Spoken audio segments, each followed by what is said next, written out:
오늘은 부산 삼선 의원이죠. 김세연 의원 모셨습니다. 어서 오십시오. 안녕하십니까. 예. 김종인 위원장이 정치적 메시지를 이렇게 잘 던지기로 뭐 정평이 나 있죠. 앞으로 그 통합당은 40대 경제를 잘 아는 대선 후보가 필요할 것이다 라는 말 때문에 뭐 아주 많은 전망들이 나왔어요. 어떻게 보십니까? 네, 이제 제가 40대 끝자락에 걸쳐 있는 입장에서 볼 때 20대, 30대와 소통하는 것도 사실 벅차게 느껴지는, 즉 환경 변화에 저 스스로가 적응하는 것이 이제 쉽지 않은 그런 상황이 된 것을 자각을 하면서 어떻게 하면 우리 사회에 좀 더 적응 능력을 더 높일 것인가. 이제 또 제가 몸담고 있는 정당이 살기 위해서, 생존을 위해서는 기성 세대의 관점으로는 이 위기를 극복하는 것이 저는 거의 불가능에 가깝다고 생각합니다. 그래서 적어도 10년, 15년 정도 사회 경험이 있는, 그리고 각 분야에서 나름 열심히 살아온, 또 정치권의 이런 그 진입을 이미 했거나 하기 시작한 이런 자원들 중에서 미래 지도자들이 앞으로 나와야 된다고 생각하기 때문에 그래서 이제 김종인 비대위가 만약에 들어서게 된다면, 지금 봐서는 뭐 가능성이 많이 떨어져 있습니다만 들어서게 된다면은 비대위원을 전원 30대로 구성하는 것도 나름 김종인 비대위원장 없는 상태에서 이 30대들이 이 자체적인 어떤 그 동력을 잘 발휘할 수 있다고 보기는 어렵지만은, 이런 외풍 차단을 김종인 위원장이 하시고 새로운 그림을 설계하는 것은 또 30대들이 해간다면 어떤 세대 간의 균형과 조화가 잘 어우러지면서 위기를 극복할 수 있는 방법이 될 수도 있지 않을까 하는 생각을 해봤습니다. 김세연이 중심이 된 40대 기술원을 어떻게 보고 계십니까? 제가 그렇게 중심에 설 만한 자격이 있다고 생각하지 않기 때문에 그래서 뭐 요즘에도 좀 저는 관심들이, 이 현상 40대 기술원 주인공이 김세연이든 뭐 누구든요. 네. 이 자체로도 의미 있는 것 아닙니까? 말씀드렸듯이 40대도 뭐 이런 표현이 있었습니다만 구시대 막내에 해당된다고 생각을 해서 40대 초로 가면 사실 30대와 이제 동조화가 되어 있겠지만 40대 후반에 위치한 입장에서는 어떻게 보면은 산업화 세대가 우리 사회를 한번 견인을 했고, 그다음 민주화 세대가 견인을 하는데, 그 끝자락에 좀 걸쳐 있는 저희가 이제 학교 다닐 때, 대학교 다닐 때 이제 민주화 운동의 그 마지막 어떤 불꽃이 막 타는 그런 게 좀 있었습니다. 그래서 뭐 시대의 흐름으로 보자면은 빨리 이 우리 사회 주도권을 산업화와 민주화의 어떤 고정관념에서 자유로운 그 다음 세대로 빨리 주도권을 넘겨줘야 대한민국이라는 공동체가 좀 더 온전한 항해를 할 수 있겠다. 그렇지 않으면 위기가 계속해서 연이어 오는 것을 그 원인도 모르고 계속 따라 대처도 못하고 계속 그런 상황에 머물러 있을 것 같습니다. 네. 그래도 역할이 주어진다면 평소에 계속 당 해체까지 주장하시다시피 개혁을 주장을 하셨기 때문에 개혁의 역할이 주어진다면 피하지는 않으시겠죠. 뭐 지금까지 제가 뭐 선출직이든 임명직이든 이렇게 일을 할 수 있는 기회가 주어질 때 제가 할 수 있는 역할 범위 안에 있다고 생각되면은 기꺼이 맡아서 최선을 다했고, 제가 그렇게 잘 하기 어렵다고 판단되는 게 있으면은 굳이 무리해서 제가 맡지를 않았습니다. 그래서 뭐 앞으로도 뭐 그런 기준을 가지고 판단을 해보겠습니다. 지난 그 우리 총선요, 예. 그 개표 방송을 보면서 예, 그 개표 방송 결과를 보면서 의원님이 생각이 났어요. 예, 우리 총선을 하기 오래 전에 한번 예. 뵀을 때 통합당이 큰일 났다. 예, 이 내가 보니 80석, 90석 위험하다. 예. 그 말씀을 하셨던 게 생각이 나서 예상을 하셨던 겁니까? 사실 미래통합당으로 이제 자유한국당뿐만 아니라 흩어져 있던 다른 보수 계열의 정당들이 함께 합치면서 뭐 최악의 상황은 면할 수 있지 않을까 하는 기대를 중간에 좀 가졌었고 또뭐 공천관리위원으로 일을 하기로 결심했던 것도 제가 작년 11월에 제안을 했었던 당 해체와 의원 전원 불출마라는 제안이 뭐 현실적으로 여의치 않다면 또 김형호 공관위원장님이 황교안 당시 당대표로부터 공천에 관한 정권을 위임받았다 이런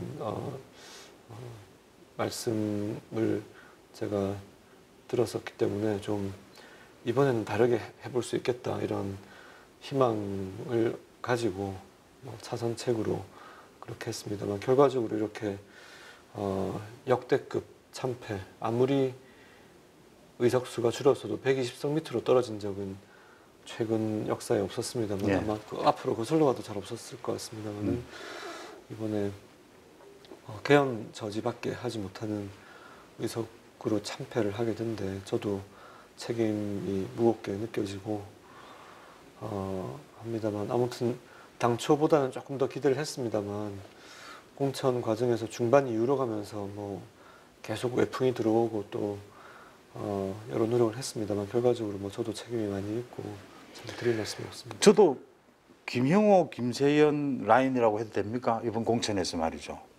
저러면은 조금 더 나아지지 않겠냐라는 기대는 했었어요. 근데 이렇게 참패가 됐는데 공천에 대한 책임 이야기에서 이 부분은 어떻게 됩니까? 그러니까 기존 우리 물갈이는 성공을 했는데 새로운 자원을 충원하는 과정에서 선거에 이렇게 익숙하지 않는 사람들로 인해서 좀 부작용이 있었다. 이 부분은 어떻게 봅니까? 일단 현역 교체 비율이 예. 미래통합당의 현역 의원들을 기준으로 하면 새로운 보수당과 또 바른미래당에서 소위 안철수계라고 하는 현역 의원들이 또 추가로 합류를 하셨기 때문에 그 전체를 보면은 42%, 자유한국당만 대상으로 하면은 불출마 및 공천에서의 현역 교체 비율이 46%까지 올라갔습니다. 아마 최근에 있었던 공천 중에서는 가장 높은 비율이었을 텐데요. 이 현역 교체를 많이 했던 정당들이 나름 국민들께 좀 이런 부분을 인정받아서 좋은 결과를 얻은 것이 최근에 어떤 사례들이기 때문에 많은 의원님들의 이런 희생 위에서 사실 공천이 이루어진 데 대해서 좀 마음 아픈 부분도 많고 합니다만 이제 그런 와중에 꼭 뭐 현역 의원이 아니라 할지라도 수도권의 선거 분위기를 아주 악화시킨 몇 가지 사건들이 있었습니다만 있었죠. 예, 이제 뭐 현역 아닌 분이 일으킨 문제도 있었고요. 또 그 새롭게 이제 공천을 처음 받으시는 분들 중에서 이전에 비해서는 상당히 또 개선하려는 노력을 의지를 담았기 때문에 좀 더 나아진 구성이 아닐까 하는 생각을 합니다만 사람이 하는 일이라 완벽하지는 않았던 것 같습니다. 선거운동이나 이런 건 별 그게 아니었는데 이번엔 전부 외풍이나 뭐 이런 또 사건 사고가 많았지 않습니까? 네. 김종인 비대위원장 체제가 지금 어떻게 될지는 좀 모르겠는데 비대위원장 체제가 지금으로서는 차선의 방안인 것 같은데 어떻게 네. 보십니까?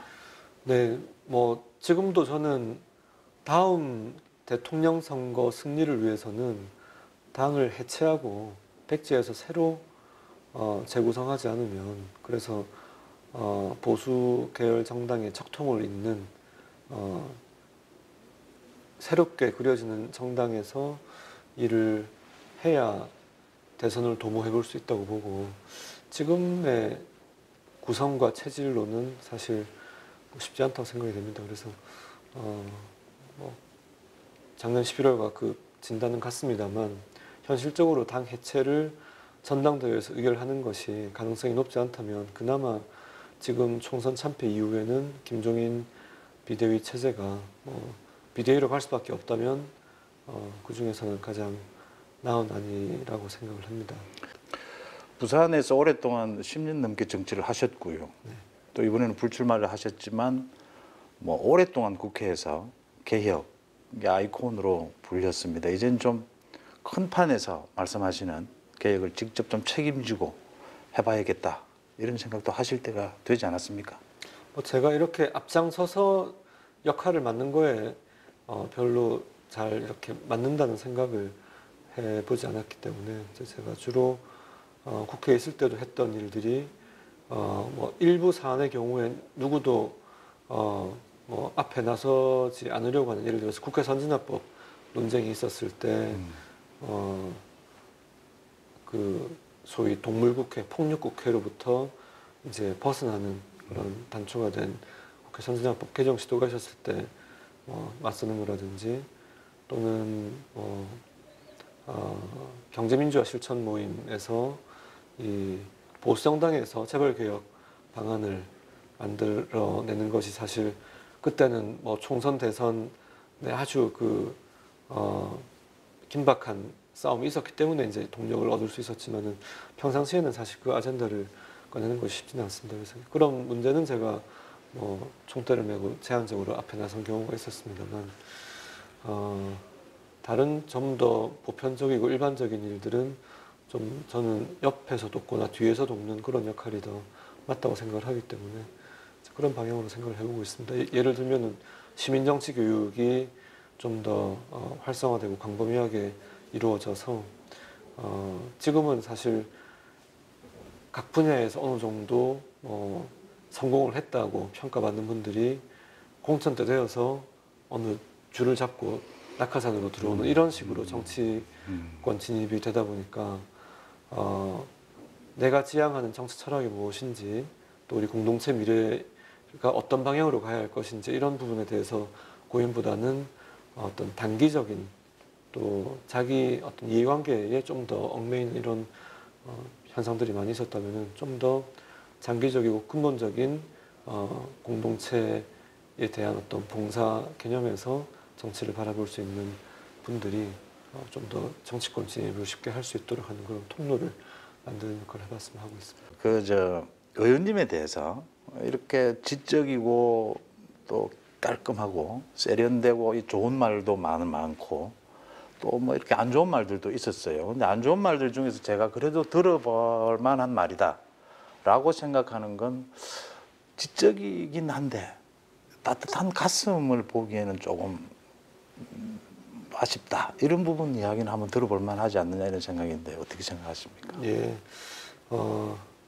사실 뭐 사람이 이제 모든 면에서 뭐 단점이 없을 수가 없을 그럼요. 거고요. 이제 예. 저도 제가 가진 단점을 잘 나름 이해를 하고 있다고, 또는 이해를 하려는 노력을 한다고 자부를 하고, 뭐 어떻게 다 갖추겠습니까? 다만 제가 잘 할 수 있는 그런 영역에 집중을 하면서 이제 그 각자가 이제 가지고 있는 여러 가지 특성들이 달리 있으니까, 이제 저는 가급적이면은 뭐 제가 나서기보다는 좀 다른 분들이 활동을 잘 하실 수 있도록 어떤 후방 지원을 하는 이제 그런 게 제 역할이라고 생각했고요. 그래서 초선이나 재선 때까지만 해도 주로 모임이 만들어지면 뭐 이제 좀 개혁 성향 모임들이 만들어지면은 간사 역할을 제가 거의 맡아서 그랬죠. 했습니다만, 이렇게 뭐 사실 좀 그 제가 극복을 해보고 싶었던 것들이 정치가 좀 더 인물 중심 계파에서 노선 중심의 정파로 정당의 재구성이 되기를 바랬는데, 인물 중심의 계파 활동이 아주 활성화된 상황을 보면 주로 이제 그 개인 간의 친소 관계, 그러다 보니까 뭐 어떤 치열한 토론보다는 네. 이 친목 성격의 자리들이 많이 만들어지고 이제 뭐 형님 동생 관계가 맺어지고, 그래서 사실 어떻게 보면 패거리 정치의 양상이 주로 벌어지는데, 사실 이제 저는 뭐 그런 부분이 이제 사람 살아가면서 사회생활하면서 뭐 이런 윤활유로서 작동하는 건 뭐 얼마든지 저는 환영할 만한 일이라고 생각하지만 그것만으로는 안 된다. 정치의, 극복을 해야 한다. 예, 정당의 근본 이제 1차적인 어떤 이 의원들의 이런 그 집단의 이제 그 하부 집단의 형성이 그런 식으로 이루어지는 거는 바람직하지 않다고 생각이 되어서 사실 뭐 제가 거기에 그렇게 적극적으로 어울리거나 하지는 않다 보니까 뭐 그런 평가가 나왔을 수도 있다고 모임은 생각을 많이 하고. 하셨잖아요. 모임은 해도 그런 류는 아니었죠 전혀. 예, 뭐 이제 좀 저기 대안을 만드는 그런 활동에 정책 좀 위주의 집중을 것들을 많이 하다 보니까 뭐 충분히 그런 이야기를 들을 법했을 거라고 보고 뭐 이제 기존의 패러다임에서 보자면 제가 좀 부족했던 점이 많이 있었을 겁니다. 지금까지는 좀 이 선에서 지원하고 돕고 하는 데 치중했다고 말씀하신 건 앞으로는 이제 좀 적극적으로 나서시겠다 이렇게 해석을 해도 됩니까? 제가 별로 이렇게 전면에 나서는 게 체질에 잘 맞지가 않아서 저도 그런 예, 걸로 알고 있는데 예. 국회 선진화법이라든지 굵직굵직한 대목에서는 거의 의원님이 주도적으로 뭐 제가 보기에는 막 아주 고집스럽고 강하구나라고 느낄 정도로 하셨어요. 그건 꼭 필요하다 이런 그렇게 거는. 봐주셔서 감사합니다만은 앞으로도 어떤 기회가 온다면 저렇게 하시겠구나라고 생각이 드는 거죠. 제가 그래서 뭐 핵심적인 사안에 대해서 이제 저의 정치에서 이제 곧 뭐 그 의정 활동을 한 달 정도 뒤면 마무리하겠지만 그 정치권에 몸담고 있을 동안에 그 정치인으로서의 정체성에서 아주 핵심적인 사안들에 있어서는 제가 양보나 타협을 거의 안 했다고 자부합니다. 그렇죠. 그래서 앞서 말씀드린 사례들이나 또 이번에 당의 어떤 현실 적응 능력의 부재에 대해서 좀 내부 비판을 할 때도 뭐 거의 이제 제가 나름의 요즘에 그 많은 국민들께 특히 이제 미래통합당 지지자들께 제가 나름의 그 기여를 하고 있다고 생각하는 것은 욕바지 역할을 아주 잘하고 있어서 막 쌓이신 거를 마음껏 요즘 이제 풀고 계신 거는 나름의 좀 순기능을 역설적으로 한다고 생각합니다. 이제 욕을 할 만큼 하고 이제 다들 이렇게 깊이 생각을 하는 것 같아요. 뭐 요즘도 끊임없이 또 저 요즘 뭐 여러 채널로 보면 또 많이 듣고 있더라고요. 이제 뭐 그거는 얼마든지 제가 들을 각오를 하고 타협해서 안 될 부분에 대해서 이제 말씀을 드린 거였고 예. 그 외에는 제가 대부분의 사안에 본질적이지 않은 현실에서 충분히 우리가 이 접점을 찾아야 될 부분들은 제가 항상 뭐 아주 유연하게 타협을 해왔다고 전 자부하고 있습니다. 시간 내서 고맙습니다. 네, 감사합니다. 편하게 얘기해 주시고. 네, 감사합니다. 예.